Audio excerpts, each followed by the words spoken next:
Hello everyone.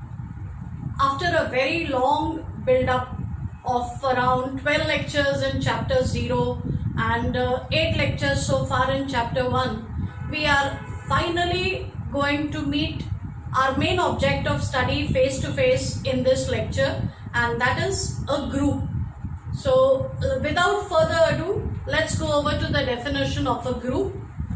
For a group, you need two things to begin with. You need a non-empty set G and a binary operation on G. So a non-empty set along with a binary operation will be called a group if it satisfies the following properties. The first group axiom is called the associativity axiom. We have already seen what it means to say that star is a binary operation. So star must be a binary operation on G. Therefore, A star B star C should be equal to bracket A star B star C. It should be possible for us to shift the brackets while computing A star B star C. So associativity property must be satisfied. That's the first axiom of a group. Then there has to be an element E in G which will be identity. This element E must satisfy the condition that A star E as well as E star A must always give us A for all A in G. Then this element E will be called identity in G with respect to star.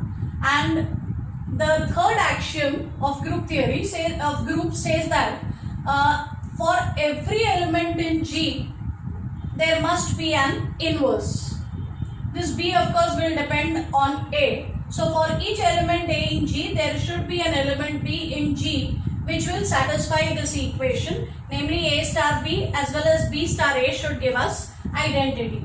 B is then called inverse of A. So for a group, I need a non-empty set G along with a binary operation on it, and three conditions must be satisfied. Associative property, there must be an identity in the group, and for every element there should be an inverse. Mind you, if there is even one element for which there is no inverse, then it will fail to be a group. So these are the three properties that we will have to check while showing that something is a group. However, though you see three axioms in the definition of a group, when you are actually dealing with problems, if it is a standard operation which you know is a binary operation, you can go ahead and then verify these three properties. If it is not, however, a standard operation of addition or multiplication, then in addition to these three properties, do not forget to check that star is a binary operation.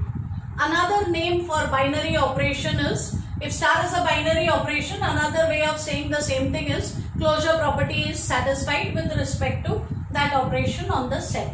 So whenever we do problems on groups where we have to show that something is a group and it's not a standard operation as in multiplication or addition, I will start with this property. So my property 1 will be to prove that star is a binary operation on G. Then I will take associative property as the second one. Then I will prove that the set has an identity, and then I will finally prove that every element has an inverse. So while solving problems, we will actually be proving 4 properties, not 3, as you can see over here. Another important remark that I would like to make over here is, why are we specifically taking a non-empty set? Think about it, pause the video, give this idea a thought, why should G be non-empty, and then resume the video.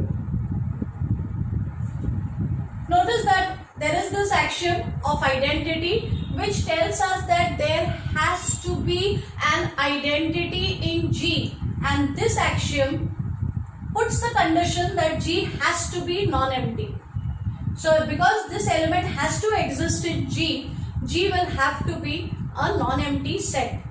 you can also have a group with just the identity in it and nothing else. That's okay. But identity is the most important element in a group. Also, if you recall, when we were studying properties of binary operations, we came across all these properties, but not just these properties.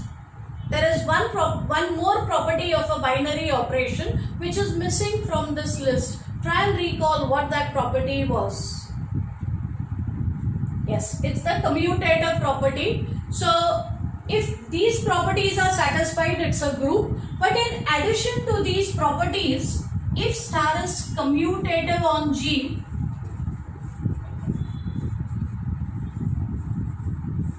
that means A star B is equal to B star A for all A and B in G. So if the commutative property is also satisfied in G in addition, then G is called a commutative group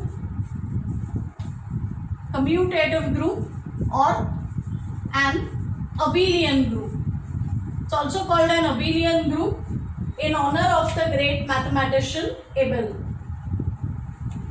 So for a commutative group, we need to verify one extra property, namely the commutative property. So now let's look at our usual familiar sets and see which ones become groups.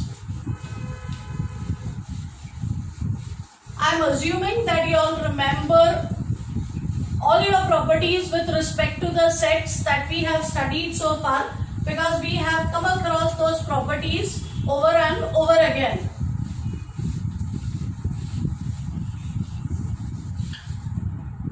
So let us first begin by looking at the set of natural numbers with respect to addition. We will discuss these properties orally. Addition is a binary operation on the set of natural numbers. Addition is also associative. However, identity is not there. Remember, 0 should have been identity, but 0 is not a natural number.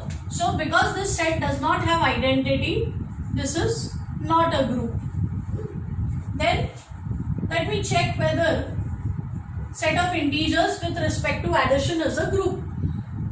Remember, addition is going to be addition of numbers is a binary operation on all those sets. We had discussed that earlier. It is associative. There is identity now, and for every element in Z, there is inverse with respect to addition. In fact, we had proved that the inverse of A with respect to addition in Z is minus A. So this is definitely a group. In fact, addition is commutative. Addition of integers is commutative. So not only is this a group, this is also an example of an abelian group. Also, Q plus, R plus and C plus are all examples of abelian groups.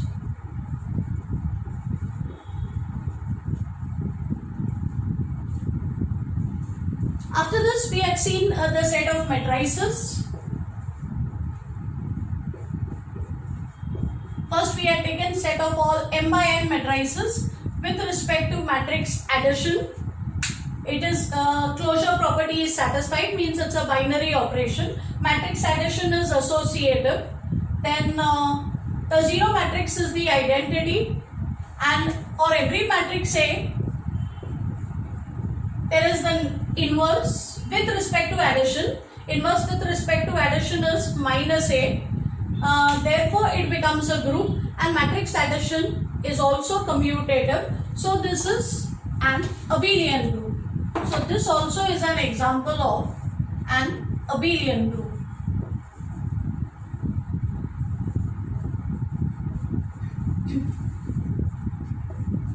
Next, if you look at set of square matrices with respect to multiplication, then multiplication of matrices is a binary operation. Associative property is satisfied. There is identity. However, we note that there are matrices. The singular matrices in this set are not going to have inverses. So not every element in this set has an inverse, and therefore this is not a group. Then again, I would like to know whether there is a subset of this which becomes a group, and we take G, L and R to be the set of non-singular matrices. So we'll take the set of non-singular matrices, and with respect to matrix multiplication, we can prove that this becomes a group. However, note that matrix multiplication, of course some work is involved in proving that this is a group, because you will have to show that multiplication is a binary operation on this set. Basically you will have to show that if A is non-singular, B is non-singular, then AB also has to be non-singular. You won't have much of a problem with the other properties, but you will have to prove that multiplication is a binary operation on this set. And of course here every element is a non-singular matrix, so it does have an inverse with respect to multiplication. So this will become a group with respect to multiplication.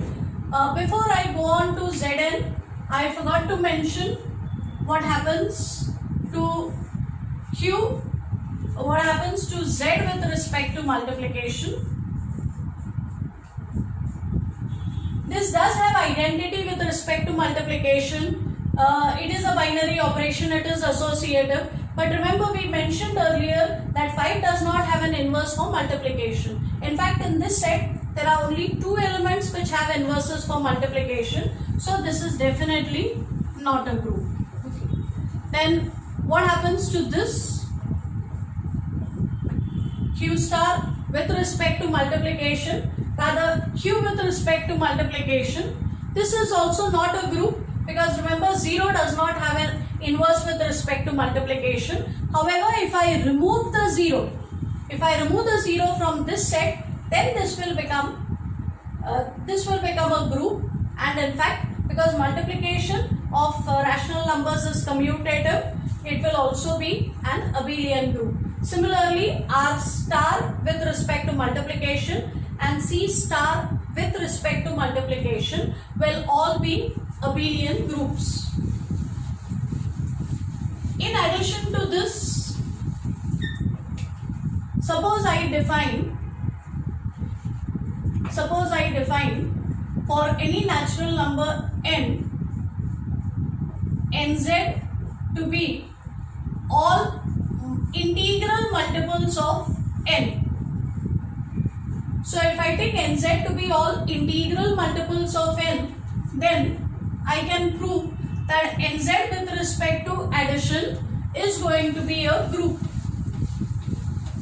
Let's quickly verify. Suppose I take 2 elements in this set.